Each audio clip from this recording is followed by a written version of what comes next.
I get back next week. I'm going to go down and vote in person for Winsome Sears and Jason Miyares, and I'm looking forward to it.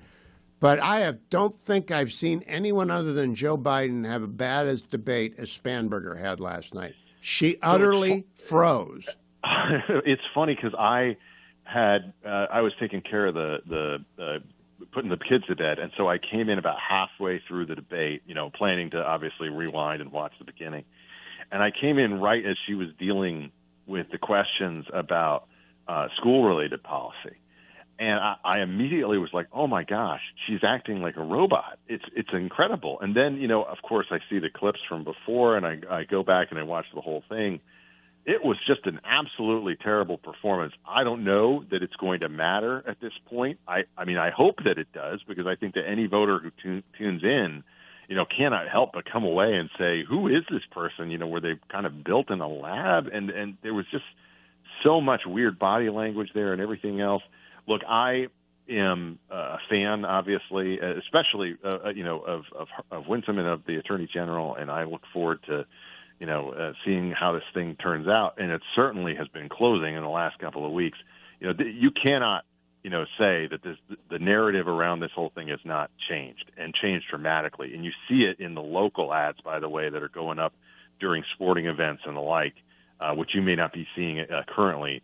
But no, I'm not, but I'm looking forward to it. Absolutely, but it has absolutely shifted, and you can tell. And it's one of these things where, I think that they're scrambling in part because she had run a campaign that was very much based on a basement level, approach where she was not interacting with people, normal people in a way.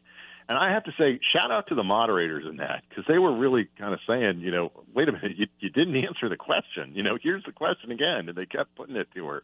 And so I hope that people tuned in. I hope that they take away the same thing that I did, which is just that this is not someone who you want as the next governor.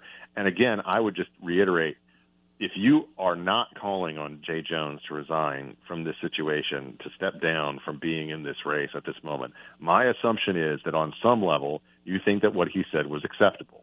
You can say that, well, I'm happy that he apologized, he was wrong to do it, something like that. But still, this should be definitively unacceptable for anyone seeking public office, especially as a leading law enforcement officer, in that role as Attorney General in the Commonwealth of Virginia. And I think that that's just a slam dunk argument, and I hope that it makes a difference in that AG race. And I was very pleased when Ro Khanna yesterday, who comes on the program at a fairly regular interview, said it's disqualifying. That's all a Democrat needs to say, is it's disqualifying. Yeah, they don't have to pound him. And if you could say that, then I can respect you. If you can't say that, then on some level you're saying there is some way that I can squeeze my brain into thinking that this is still acceptable because they have the right letter after their name. And that's correct. That's absurd. All right, now let's go up to Jersey. I had Jack Chitterelli on yesterday. He's got the body language of a winner. Now, that is an odd thing to say in politics, but I've been doing this long enough. He's at least thinking he's going to win right now. Doesn't mean you're always going to win, but you can tell when someone's defeated and they're just putting in the work. He thinks he's going to win, Ben. What do you think? What I think is that things are so strange in New Jersey right now that the New York Giants are exciting for the first time in about 25 years. I can't remember them being exciting before. You watch. But I'm just like, stranger things have happened. I do think, though, that there's such a built-in advantage, especially in the mail-in, that he is going to have to climb, a pretty steep height to get there. But there seems to be a lot of positivity, and I'm wondering whether there's going to be some late closing activity that benefits him based on some of the things that are happening in the broader world. And in the sense that that race, I think, has more. I think the race in Virginia has more to do with local issues. The race in New Jersey, I think, might have more to do with national and international issues. And that's something that could play to his advantage, just given the direction that things are going. Well, this is one where the media really disappoints me because I'm a civilian. I don't know what her record in Annapolis is, but my brother-in-law and my son-in-law are Navy grads, and I know they don't have the same honor code as West Point, but the idea that she didn't walk in solidarity with her classmates, that's nonsense. And had it been a Republican, it would have been the lead story on national network night after night, 100%. demanding that she release it. 100%, and that's what I've been told by everyone who I know. And as you know, I have multiple family members and friends who are also Naval Academy and who also know the way that this stuff works and that kind of thing. And so, look, I think that this is something where there should be some optimism there, but it should be tempered by the reality of the fact that there is just a machine there that you're up against that doesn't exist in Virginia, by the way, and No. Other than kind of the tacit machine of the bureaucracy, but it definitely exists there, and that's something that you always have to include in this, in the same way that you include it as a factor in states like Nevada and other.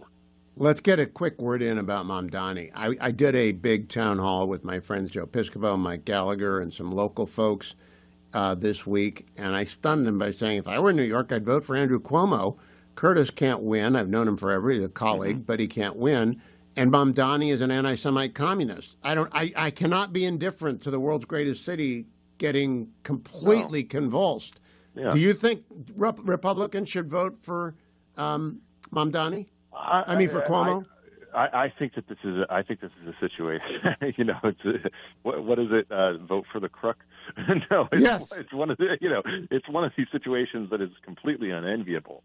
But at the same time, I have not been one to rejoice on the national scale, as some have, about the plight that New York City is putting. Oh no!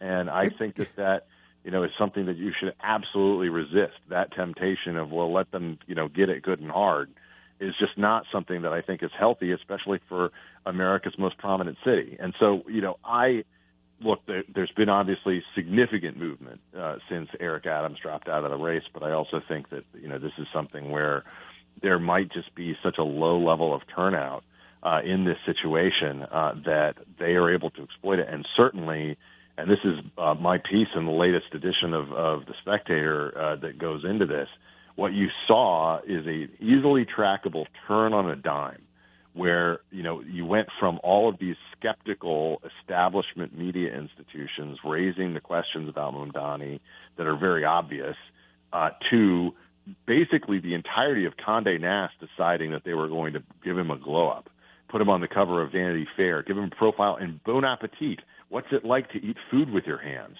That's literally part of the Wow. headline. And it's like they just decided overnight, we're going to turn this guy into a hero. The New Yorker had raised completely viable, questions about him prior to it, and then they did a profile of him, like the softest profile about him going to the U.S. Open and just taking a bunch of pictures with people, and depicting him as an Instagram star, as if he doesn't have any actual ideology underneath it. He's an anti-Semite communist, and New York does not deserve what they're going to get. For full shows, live and on demand, it's Salem News Channel.